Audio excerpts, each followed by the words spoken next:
What's up, guys? Welcome to another trailer reaction video. Today we're taking a look at a trailer for another Nintendo game coming out before the end of the year. It was kind of funny because I was just thinking earlier, they announced the whole Mario 35th thing, and I was like, wow, they're kind of, I mean, it's great that we're getting these Mario games, but are they going to have anything else before the end of the year, or is this going to kind of be just like a, sorry for the cattail.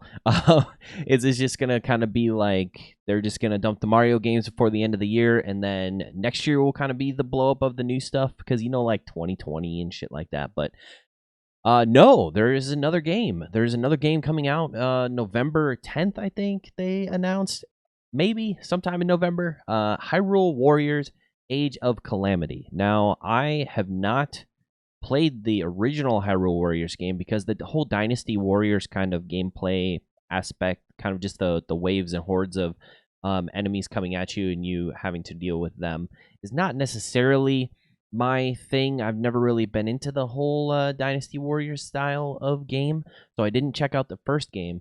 I never really got around to it. But this one looks fairly interesting. You'll see in the trailer. I haven't seen the trailer yet, but it's called Hyrule Warriors: Age of Calamity, and apparently it's set 100 years before Breath of the Wild, which is essentially the whole outcome is Breath of the Wild of what appears to be the story of this game. So it's kind of interesting. I'm pretty excited to see what's going on, when or what story this game is going to have, if it's going to fill in kind of the blanks that Breath of the Wild had, which was a lot of blanks. So if anything, I might play this game just to get the full story of kind of what happened during the Calamity. But yeah, let's take a look at the trailer. Hey guys, sorry to briefly interrupt. I just wanted to say that if you're watching the video, you're most likely not yet subscribed. We're really pushing for that 1,000 subscribers, so I've added an incentive. If we can hit 1,000 subs, I will do a Just Dance video wearing this. Enjoy the rest of the video. Thank you for watching. All right, guys, here we go. Hyrule Warriors: Age of Calamity. Koei Tecmo, guys who did Dynasty Warriors, I think. Hello everyone, I'm Eiji Aonuma, the producer of the Legend of Zelda series. We mentioned in the June 2019 Nintendo Direct presentation that we had started development on the sequel to The Legend of Zelda: Breath of the Wild. Many people around the world are still playing Breath of the Wild, so I'd like to thank you all from the bottom of my heart. Still getting all them Korok seeds. Everyone, thank you so much.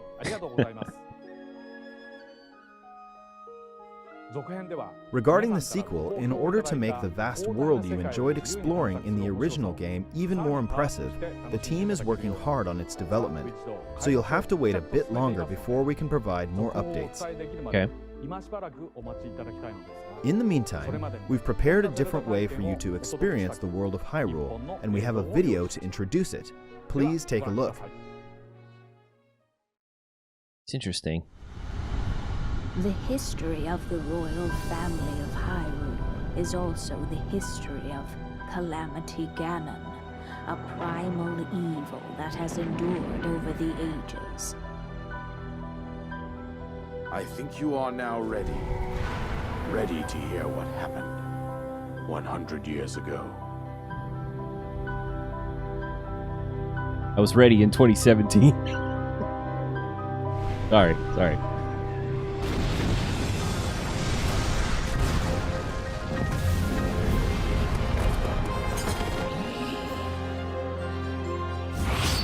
Yeah, we get to see the heroes again. Fuck yeah, dude. You guys were awesome.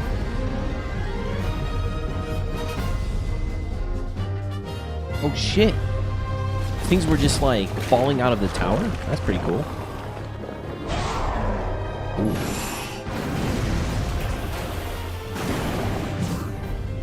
That's pretty cool. You're gonna be able to play as them and like their special abilities and shit. That's awesome.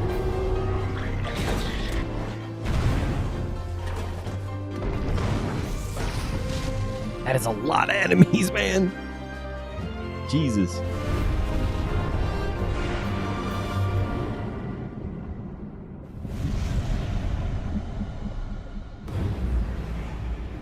Hyrule Warriors: Age of Calamity. Okay. I must protect everyone. No, Zelda. What you just saw is the game that Koei Tecmo Games is developing, Hyrule Warriors: Age of Calamity. This game takes place 100 years before the events of The Legend of Zelda: Breath of the Wild. In that game, the great calamity that occurred 100 years prior was mentioned, but the actual event itself wasn't shown in full. In this game, you'll be able to experience the events of the great calamity.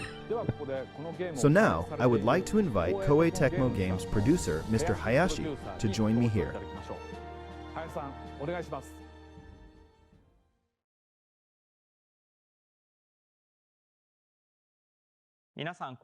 Hello everyone, I'm Yosuke Hayashi from Koei Tecmo Games and the producer of this game.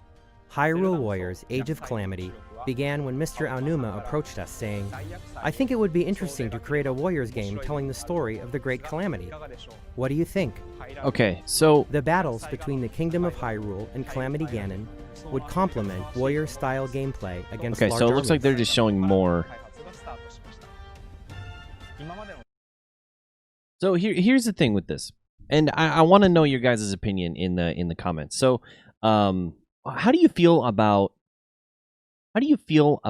games where the series is kind of split up between different genres? So the most extreme example I can think of is like Kingdom Hearts, where Kingdom Hearts' story, like to get the full story, you have to play like mobile games, handheld games, console games, on Nintendo games, Sony games. Like it's fucking insane, and it goes from like just being a third-person action game to being a card combat game to being it runs the gamut of different genres and different ways to play and stuff like that. And it kind of makes the barrier of entry like super high, especially for Kingdom Hearts. Now this is a very mild version of that, I feel like, where they're taking kind of the biggest missing piece of Breath of the Wild, in my opinion, which was the story. I know it was kind of the aftermath of what happened with this, but it would have been kind of nice in that game to get a lot more of what seems like the story that we're going to get in this game. But it's packaged in a game that is a genre that may not be for everyone and may not be for a lot of Zelda fans. So it's an interesting question to ask, is whether or not it's a good idea to spread your story or your lore across different games of different gameplay genres in which your audience may not like all the different genres that you're spreading your story across. I don't really know. It's an interesting concept. Obviously Hyrule Warriors is already established, and I think this game sold pretty well, and I think people liked it for the most part.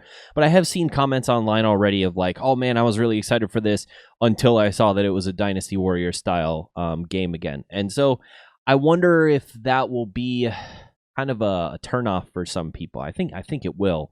But yeah, I mean, for me, I'm excited for this mainly because of the story, because like I said, I think Breath of the Wild, the main thing that was missing in that game for me was story. I mean, you got kind of those cutscenes that you had to find throughout the world, and then you got some information on the different like heroes and divine beasts and things, but like it was kind of missing like all of the details, and so it kind of set up this mystery of like, oh, what actually did happen. So it's nice that we're getting that. But yeah, packaged in a different genre experience, I don't know. It's interesting. Let me know in the comments below what you guys think. Do you think it was a good idea for them to put the rest of that story into this game instead of putting more lore and more of that story into maybe the second Breath of the Wild, which they still might do? But yeah, I mean, for me, this Hyrule Warriors Age of Calamity experience, I will be more excited for it for the story and adding to the lore and things, and probably less so in terms of the gameplay. Even though some of the stuff that they showed looked pretty awesome. I like that you're going to be able to play as each of the heroes, and each of the heroes will have different abilities that are specific to them. Like I said, I never played the first Hyrule Warriors game. I'm sure that's very similar to how it was in that original game too. Yeah, it's just a very interesting thing to me. Are you excited for this? I'm sure most of you guys who are watching this are probably probably excited for this. Probably happy. I'm happy that Nintendo's putting out another first-party game before the end of 2020. I was a little worried that kind of the Mario re-release of the ports was going to kind of be like their main thing before the end of the year, but it's kind of nice that they're putting out something else for people to get for Christmas and stuff on the Switch. I think this comes out like the same day that the new consoles are coming out, or at least that the new Xbox is coming out. I don't know. It probably won't have much of an impact at all on the people who play the Switch for the new Xbox is coming out, but you never know. I mean, some people might be saving up for a new Xbox, and that might impact what other games they're able to buy during that time. Who knows? We'll see. But yeah, it's nice to see that Nintendo is releasing something else before the end of the year. I was starting to get a little worried there. So, good job, Nintendo. I'm glad you're releasing something. But yeah, let me know what you think about Nintendo kind of spreading their story across different genre experiences, and whether or not that's a good or a bad thing. I think for some people, they're going to be a little apprehensive and be like, man, the story looks cool. Like, it's everything I kind of wanted to know from the mystery that Breath of the Wild set up, but it's packaged in this Hyrule Warriors experience, which I'm not really that big of a fan of. So, will it impact people buying and playing it? Will people just kind of search out the lore and stuff that's written in the game online and just wait for the next Breath of the Wild? Who knows? We'll see. What are you going to do? Let me know in the comments. All right, guys. If you enjoyed the video today, please hit the like and subscribe button. I put out a bunch of videos every week. We're trying to hit 1,000 subs right now. And yeah, have a good rest of your day. Thanks for stopping by. We'll see you on the next video.